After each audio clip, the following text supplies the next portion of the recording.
Assalamualaikum warahmatullahi wabarakatuh. Kami dari kelompok 4 akan mempresentasikan hasil diskusi kami mengenai industri belerang.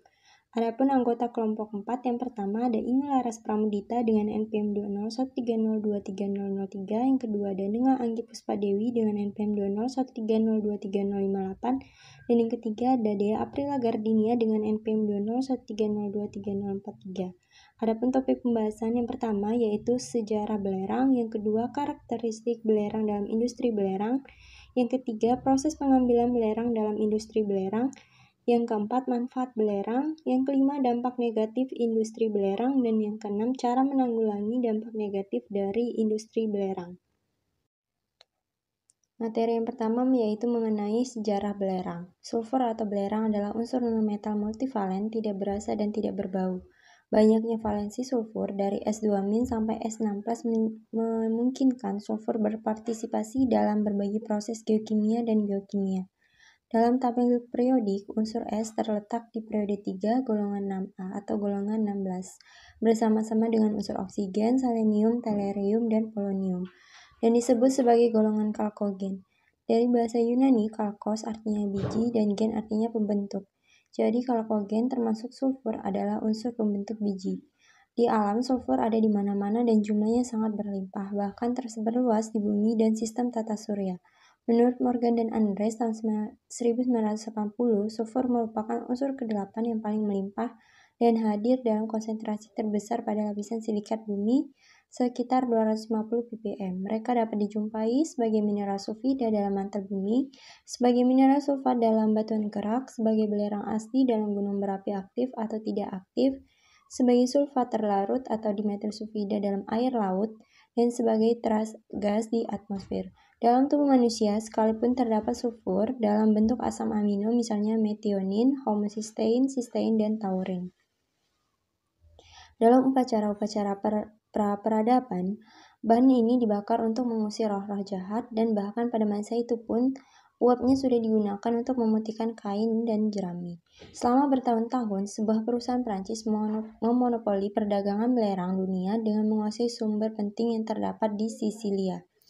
Mungkin karena harganya sangat tinggi dan mungkin karena di Amerika banyak terdapat pirit. Penggunaan belerang unsur di Amerika Serikat sedikit sekali sebelum tahun 1914. Walaupun belerang tahun 1869 bahan itu sukar ditambang karena adanya lapisan penutup yang terdiri dari pasir hanyut, sebelum tahun 1914 Amerika Serikat membuat sebagian besar dari kebutuhan asam sulfatnya dari pirit yang diimpor maupun pirit dalam negeri, serta dari sulfur dioksida. Penambangan belerang di Texas dan Louisiana dengan proses Franz berkembang sejak tahun 1914 sedemikian rupa sehingga kemudian menjadi sumber terbesar bagi pemenuhan kebutuhan dalam negeri Amerika Serikat dan juga masuk ke pasar dunia. Pada tahun 1970, sumber utama untuk pembuatan belerang adalah H2S yang merupakan hasil sampingan dari desulfurisasi gas bumi, artinya mengandung belerang, dan minyak bumi yang kemudian diproses melalui proses Clausa atau resolvery. Kanada, Prancis, dan Amerika Serikat adalah negara penghasil belerang resolvery yang terbesar. Pada tahun 1980, produksi belerang dunia dalam segala bentuknya berjumlah 54,6 kali 106 ton, antaranya 26,1% diproduksi dengan cara Franz, 32,2% merupakan hasil resolvery, 5,5% belerang unsur lainnya, dan 36,2% didapatkan dari sumber bukan unsur seperti pirit dan gas pabrik logam. Baik, selanjutnya yaitu karakteristik belerang dalam industri belerang. Berikut ini adalah karakteristik dari belerang. Untuk simbolnya yaitu S, radius atomnya 1,27 Armstrong, radius kovalensinya 1,02 Armstrong, struktur kristalnya yaitu ortorombik, konduktivitas listriknya 5 kali 10 pangkat 6 ohm, pangkat min 1 cm pangkat min 1, konfigurasi elektronnya yaitu Ne 3s2 2p4, formasi entalpinya 1,73 kJ per mol, konduktivitas panasnya 0,269 Wm pangkat min 1 K pangkat min 1, bilang oksidasi 2, 4, 6, Kemudian kapasitas panas 0,71 Joule gram pangkat min 1 K pangkat min 1, entalpi penguapan 10 Joule per mol. Baik, yang selanjutnya yaitu proses pengambilan belerang dari sumbernya. Pengambilan belerang dari sumbernya ini terdapat 4 cara, yaitu yang pertama pengambilan belerang dari deposit di dalam tanah atau proses Franz. Sejak akhir tahun 1890-an, Hermann Franz telah menciptakan cara yang digunakan untuk melebur belerang di bawah tanah atau di bawah laut untuk kemudian dipompakan ke permukaan. Kita dapat melihat gambar skema pada penambangan belerang. Lubang-lubang bor digali sampai ke dasar lapisan yang mengandung belerang dengan menggunakan peralatan pemboran minyak biasa sampai kedalaman 150-750 meter. Kemudian, suatu sarangan yang terdiri dari 3 pipa dengan diameter berkisar antara 3 cm sampai 20 cm dilewatkan melalui starta yang mengandung belerang dan kemudian berhenti di bagian atas anhidrat seperti kita lihat pada gambar. Sebuah pipa 10 cm dimasukkan ke dalam pipa 20 cm sehingga terbentuk sebuah ruang anulus di antara keduanya yang menjangkau sampai hampir ke dasar batuan yang mengandung belerang dan duduk pada suatu kalung yang menutup rapat ruang anulus antara pipa 20 cm dan 10 cm tersebut.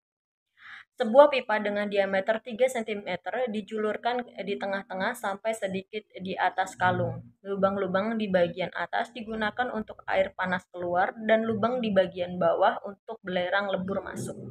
Air panas tersebut bersuhu kurang lebih 160 derajat Celcius. Air panas tersebut dibuat untuk menaikkan tekanan uap pada pipa tabung 1. Untuk mengoperasikan proses Franz ini, air panas bersuhu 160 derajat Celcius dilewatkan melalui ruang anulus antara pipa 20 cm dan pipa 10 cm. Air itu akan keluar melalui perforasi atau lubang-lubang ke dalam formasi berpori di dasar sumur. Batuan yang mengandung belerang di sekitar sumur yang dilalui oleh sirkulasi air panas tersebut akan menjadi panas dan suhunya naik sampai di atas titik cair belerang, yaitu kira-kira 115 derajat Celcius. Belerang cair yang lebih berat dari air akan tenggelam dan membentuk suatu kolam di sekitar dasar sumur. Kemudian masuk melalui perforasi sebelah bawah, lalu naik ke atas melalui ruang antara pipa 10 cm dan pipa 3 cm. Belerang cair itu didorong ke atas oleh tekanan air panas sampai kira-kira separuh ketinggian ke permukaan. Udara tekanan air panas dipompakan melalui pipa 3 cm untuk mengaerasi belerang cair dan menurunkan densitasnya sehingga naik ke permukaan. Sedangkan air ditarik keluar dari formasi itu dengan laju aliran kira-kira sama dengan laju injeksinya agar tidak terjadi peningkatan tekanan yang menyebabkan pemasukannya berhenti. Setelah sampai di permukaan, belerang cair itu akan dialirkan melalui pipa-pipa yang dipanaskan dengan uap ke dalam pemisah atau separator di mana udara dikeluarkan. Belerang itu kemudian dibiarkan memadat di dalam tong-tong penimbun atau tetap dalam keadaan cair di dalam tangki penimbun yang dipanaskan dengan uap. Yang kedua yaitu pengambilan belerang dari gas buang atau proses Claus. Belerang diperoleh dari gas buang asal pembakaran batu bara atau penghilangan minyak bumi yang tidak boleh dibuang ke udara karena dapat menimbulkan pencemaran. Gas-gas tersebut terlebih dahulu diabsorpsi dengan menggunakan etanolamin dan sebagainya. Kemudian dipanaskan kembali untuk mendapatkan gasnya kembali untuk diproses lebih lanjut. Pengolahan gas buang untuk memperoleh sulfur ini biasanya dilakukan dengan menggunakan proses Claus. Pada proses ini, gas-gas tersebut atau gas H2S terlebih dahulu diabsorpsi dengan menggunakan etanolamin untuk memisahkannya dari gas-gas lain yang kemudian akan masuk ke unit Claus. Terdapat 2 tahap pada proses Claus ini yaitu thermal step dan catalytic step. Kita dapat melihat gambar pada slide PPT. Gambar tersebut merupakan skema pengambilan belerang dari gas buang. Pada thermal step, sebagian gas H2S akan teroksidasi dengan udara. Ini dilakukan dalam tangki reaksi dengan suhu tinggi yaitu kisaran 1000 sampai 1400 derajat Celcius. Sehingga sulfur akan terbentuk dan akan dihasilkan pula gas SO2. Namun beberapa gas H2S tetap tidak bereaksi. Adapun reaksinya yaitu H2S gas plus 3/2O2 gas menjadi SO2 gas plus 2H2O gas dengan delta H-nya sama dengan negatif 518,8 kJ. Kemudian pada catalytic step, gas H2S yang belum teroksidasi pada thermal step direaksikan dengan SO2 pada suhu yang lebih rendah, yaitu sekitar 200 sampai 350 derajat Celcius selama katalis untuk memperoleh belerang. Adapun reaksinya yang terbentuk yaitu 2H2 gas plus SO2 gas dengan katalis Fe2O3 menjadi 3S liquid plus H2O gas, delta H sama dengan negatif 142,6 joule. Pada tahap kedua, dibutuhkan katalis untuk membantu gas H2S bereaksi lebih cepat dengan SO2. Tetapi, pada tahap ini tidak semua gas H2S dapat cepat bereaksi, sehingga dibutuhkan 2 atau 3 tahap katalitik. Seperti yang kita dapat lihat pada gambar selanjutnya. Setelah melalui kedua step tersebut, masih ada sejumlah kecil H2S yang masih tertinggal di dalam tile gas dan biasanya dapat ditangani dengan proses unit tile gas sehingga secara keseluruhan akan didapatkan sekitar 99,8% sulfur. Berikut kita dapat melihat gambarnya pada slide selanjutnya, yaitu gambar unit recovery belerang proses Claus dalam industri. Selanjutnya yaitu proses ketiga, yaitu proses flotasi dan beneficiation belerang dari gunung berapi di Indonesia. Deposit sulfur di gunung berapi dapat berupa batuan, lumpur sedimen, atau lumpur sublimasi. Kadarnya tidak begitu tinggi, yaitu kisaran 30-60%, dan jumlahnya tidak begitu banyak, yaitu 600-1000 juta ton. Untuk pemanfaatan sumber alam ini diperlukan peningkatan kadar sulfur terlebih dahulu, antara lain dengan cara voltasi dan beneficiation proses. Dalam voltasi dilakukan penambahan air dan water sehingga sulfur akan terampung dan dapat dipisahkan. Proses kerja dari proses voltasi didasarkan pada perbedaan tegangan permukaan dari mineral di dalam air atau aqua dengan cara mengapungkan mineral ke permukaan. Secara garis besar, pemisahan dengan cara voltasi dilakukan dengan 2 tahap, yaitu tahap conditioning dan tahap pengapungan mineral atau voltasi.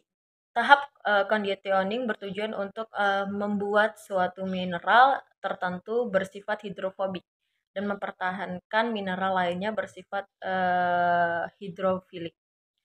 Pada tahap conditioning ini, di dalam pulp dimasukkan beberapa reagen voltasi, sedangkan tahap voltasi atau aerasi adalah tahap pengaliran udara ke dalam pulp secara mekanis, baik agitasi maupun injeksi udara. Kita dapat lihat pada gambar pada slide PPT, yaitu gambar voltasi sel. Dari gambar di atas, dari gambar tersebut terlihat bahwa proses voltasi mineral yang akan dipisahkan bersama dengan reagen akan menempel pada gelembung udara dan naik ke permukaan, sedangkan sisanya berupa pasir halus dan air yang disebut tailing. Sedangkan dalam beneficiation proses, sulfur setelah ditambahkan air dan reagen-reagen dipanaskan dengan autoclave selama setengah sampai 1/4 jam dengan tekanan 3 atmosfer. Sehingga setiap partikel kecil sulfur terkumpul, kemudian dilakukan pencucian dengan air dan untuk menghilangkan tanah, lalu dipanaskan kembali dalam autoclave sehingga sulfur terpisah dengan lapisan sulfur dengan kadar yang didapatkan yaitu 80-90%. Selanjutnya yaitu proses keempat, yaitu pengambilan belerang dari batuan sulfit atau sulfat. Belerang dapat pula diambil dari batuan sulfit atau sulfat seperti pirit, chalcopirit, covalit, galena, dan lain-lain. Proses yang dapat digunakan untuk pemulihan belerang unsur dari pirit adalah proses peleburan kilat Outokumpu, proses Orkla, dan proses Noranda. Tetapi dewasa ini hanya proses Outokumpu yang masih beroperasi secara komersial. Pada proses ini akan menghasilkan gas yang mengandung sulfur dioksida atau SO2 cukup tinggi untuk pembuatan asam sulfat. Contoh reaksi utama pengolahan pirit yaitu Fe2S direaksikan dengan 1 atmosfer dengan suhu 1300 derajat Celcius menjadi S2 gas plus FeS dengan delta H positif 25,98 kilokalori. Kemudian reaksi selanjutnya, reaksi yang kedua yaitu 2FeS plus 3 1/2O2 direaksikan dengan tekanan 1 atm dengan suhu 1000 derajat Celcius menjadi Fe2O3 plus 2SO2 delta H sama dengan negatif 295,02 kalori. Baik, di sini saya akan menjelaskan mengenai manfaat dari industri belerang. Manfaat industri belerang ini terbagi ke dalam 3 bidang. Yang pertama ada bidang kesehatan, yang kedua bidang pertanian, dan yang ketiga adalah bidang industri. Baik, untuk manfaat dari industri belerang yang pertama adalah pada bidang kesehatan. Manfaatnya diantaranya yang pertama untuk mengatasi permasalahan pada kulit. Fungsi belerang yang lain untuk kulit adalah sebagai pembunuh bakteri, jamur, tungau, kudis, dan parasit lainnya. Yang kedua adalah untuk mengobati nyeri pada radang sendi.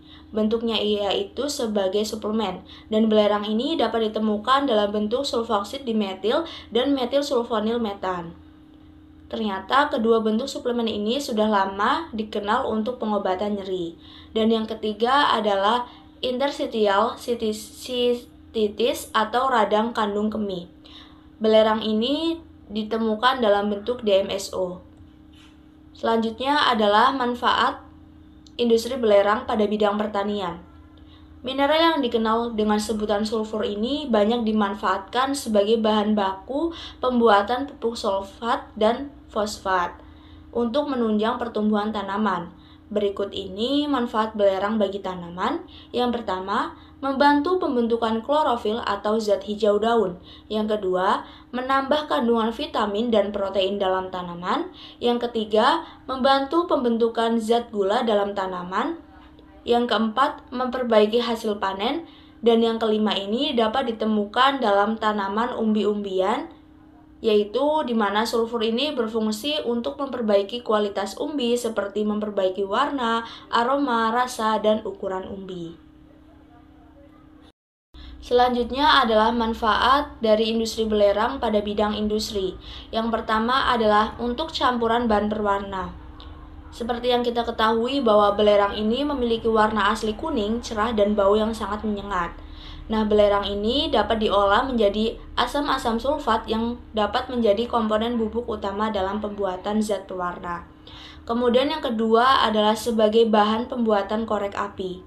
Bubuk belerang yang mengandung asam sulfat ternyata menjadi bahan pokok dalam pembuatan korek api, dan proses ini akan membuat lapisan bubuk belerang memiliki warna yang lebih gelap dan mengkilap serta dapat memicu panas yang tinggi dan menyebabkan munculnya api.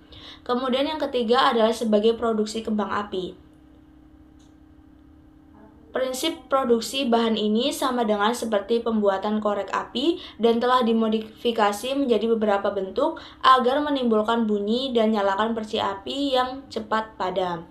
Kemudian yang keempat adalah campuran bahan pembuatan aspal. Belerang ini memiliki sifat yang dapat membuat lapisan aspal ini menjadi lebih elastis, bersifat mengkilat, dan meningkatkan kualitas aspal agar lebih tahan lama. Dan aplikasinya adalah dalam pembuatan jalan raya. Baik, selanjutnya adalah dampak negatif dari industri belerang. Yang pertama ini dapat mengakibatkan terjadinya kerusakan tanaman, di mana pada tanaman dengan konsentrasi SO2 yaitu sekitar 0,5 ppm dapat mengakibatkan terjadinya kerusakan tanaman yang mengakibatkan menurunnya produktivitas tanaman.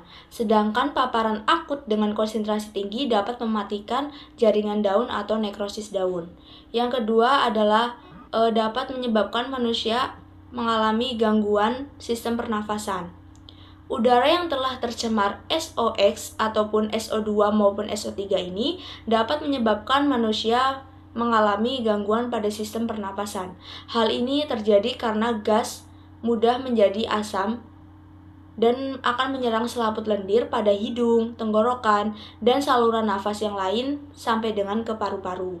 Serangan dari gas SOx yaitu SO2 maupun SO3 ini menyebabkan iritasi pada bagian tubuh yang terkena. Selain tumbuhan, hewan, dan manusia, benda-benda mati pun dapat rusak oleh gas SOx yaitu SO2 maupun gas SO3 karena sifatnya yang korosif. Misalnya, cat pada bangunan gedung seringkali bereaksi dengan gas SOx yang membentuk warna kusam kehitam-hitaman. Hal ini dikarenakan timbal oksida atau PbO sebagai bahan cat bereaksi dengan gas SOx yaitu baik SO2 maupun SO3 menjadi PbS. Jembatan menjadi rapuh karena proses pengkaratan yang dipercepat oleh adanya gas SOx maupun SO2 ataupun SO3. Baik, selanjutnya yaitu cara menanggulangi dampak dari industri belerang. Berikut ini adalah upaya mencegah pencemaran udara belerang oksida. Ada 5 dasar dalam mencegah atau memperbaiki pencemaran udara berbentuk gas. Yang pertama, absorpsi. Melakukan solvent yang baik untuk memisahkan polutan gas dengan konsentrasi yang cukup tinggi. Biasanya absorbennya air, tetapi kadang-kadang dapat juga tidak menggunakan air. Yang kedua, adsorpsi, yaitu mempergunakan kekuatan tarik-menarik antara melakukan polutan dan zat absorben. Dalam proses adsorpsi, dipergunakan bahan padat yang menyerap polutan berbagai tipe adsorben antara lain karbon aktif dan silikat. Yang ketiga, kondensasi. Dengan kondensasi dimaksudkan agar polutan gas diarahkan mencapai titik kondensasi, terutama dikerjakan pada polutan gas yang bertitik kondensasi tinggi yang penguapan yang rendah, hidrokarbon dan gas organik lain. Yang keempat, pembakaran. Mempergunakan proses oksidasi panas untuk menghancurkan gas hidrokarbon yang terdapat di dalam polutan. Hasil pembakaran berupa karbon dioksida dan air. Adapun proses pemisahnya secara fisik dikerjakan bersama-sama dengan proses pembakaran secara kimia. Dan yang kelima, reaksi kimia. Banyak dipergunakan pada emisi golongan nitrogen dan belerang. Membersihkan gas golongan nitrogen caranya dengan diinjeksikan amoniak yang akan bereaksi kimia dengan NOx dan membentuk bahan padat yang mengendap. Untuk mencernihkan golongan belerang dipergunakan koper oksid atau kapur dicampur arang. Sementara itu, pencegahan pencemaran udara berbentuk partikel dapat dilakukan melalui 6 konsep. Yang pertama, membersihkan atau scrubbing. Mempergunakan cairan untuk memisahkan polutan. Alat scrubbing adalah berbagai jenis, yaitu berbentuk plat, masif, fibrous, dan spray. Yang kedua, menggunakan filter. Dimaksudkan untuk menangkap polutan partikel pada permukaan filter. Filter yang dipergunakan berukuran sekecil mungkin. Filter bersifat semi-permeabel yang dapat dibersihkan, kadang-kadang dikombinasikan dengan pembersihan gas dan filter polutan partikel. Yang ketiga, mempergunakan presipitasi elektrostatik. Cara ini berbeda dengan cara mekanis lainnya. Sebab langsung ke butir-butir partikel. Polutan dialirkan di antara pelat yang diberi aliran listrik sehingga presipitator yang akan mempresipitasikan polutan partikel dan ditampung di dalam kolektor. Pada bagian lain akan keluar udara yang telah dibersihkan. Yang keempat, mempergunakan kolektor mekanis dengan menggunakan tenaga gravitasi dan tenaga kinetis atau kombinasi keduanya untuk mengendapkan partikel. Sebagai kolektor dipergunakan gaya sentripetal yang memakai silikon. Yang kelima, program langit biru, yaitu program untuk mengurangi pencemaran udara, baik pencemaran udara yang bergerak maupun stasioner. Dalam hal ini ada 3 tindakan yang dilakukan terhadap pencemaran udara akibat transportasi, yaitu yang pertama, mengganti bahan bakar kendaraan bahan bakar diesel atau premium pembakarannya kurang sempurna sehingga terjadi polutan yang berbahaya. Dalam program langit biru, hal ini dikaitkan dengan penggantian bahan bakar ke arah bahan bakar gas yang memberikan hasil pembakaran lebih baik. Yang kedua, mengubah mesin kendaraan. Mesin dengan bahan bakar diesel diganti dengan mesin bahan bakar gas. Yang ketiga, memasang alat pembersih polutan pada kendaraan bermotor. Dan yang keenam, menggalakkan penanaman pohon. mempertahankan paru-paru kota dengan memperluas penanaman dan penanaman berbagai jenis pohon sebagai penangkal pencemaran. Baik, itulah tadi presentasi dari kelompok 4. Mohon maaf apabila masih terdapat banyak kesalahan. Kami akhiri. Wassalamualaikum warahmatullahi wabarakatuh.